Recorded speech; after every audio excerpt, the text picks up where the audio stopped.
Bracks Negumi in the cosplay community, and I'm currently wearing Trafalgar Law's Jetter Bent. And I've been cosplaying since 2008, and my first cosplay is Rukia Kochiki from the series Bleach.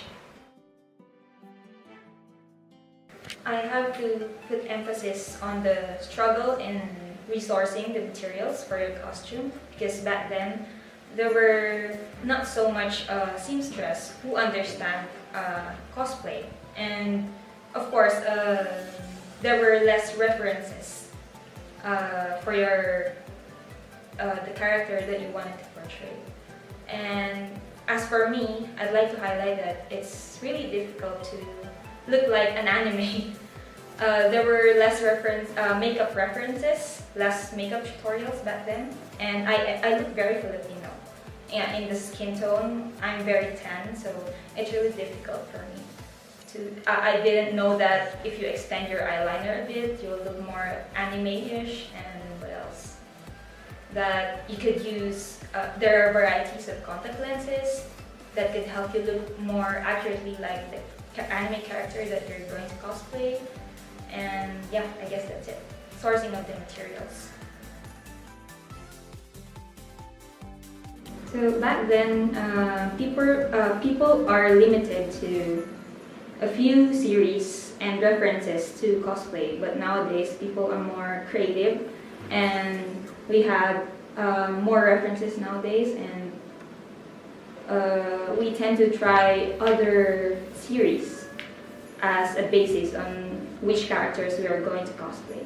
And since it has become mainstream now, people care less whether you cosplay a character from an anime or a Western comics, like that.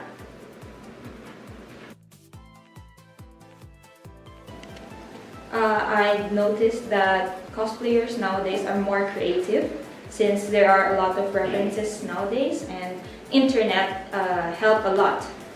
And because before because it's a new hobby back then, people were limited and were afraid to try new things. And now, since it's been around for more than a decade, people are become more explorative about things, and yeah, they're more creative and resourceful, which is a good thing.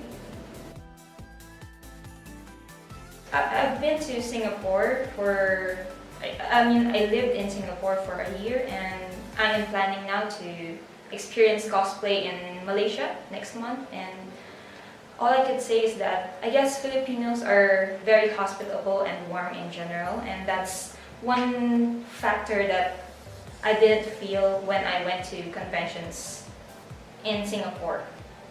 Like, I'm not sure if it's fair to say this, but I feel alienated whenever I go there.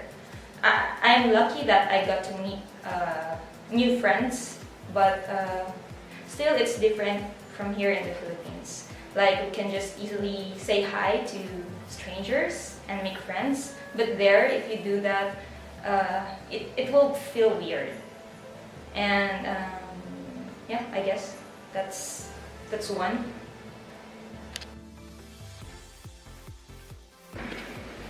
Cosplaying has a lot of definitions, and one of it could be that it is a form of self-expression, and people will always have something to say about what you do.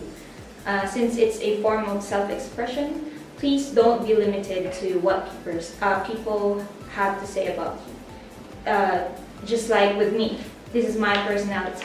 I have a strong personality, and this is what I want to wear. And no matter what people tell me, I won't be limited just because of their comments. So do what you love, find your niche, and be happy. Focus on the positive comments. Don't let the negative comments limit you from what you want to do and what you want to express.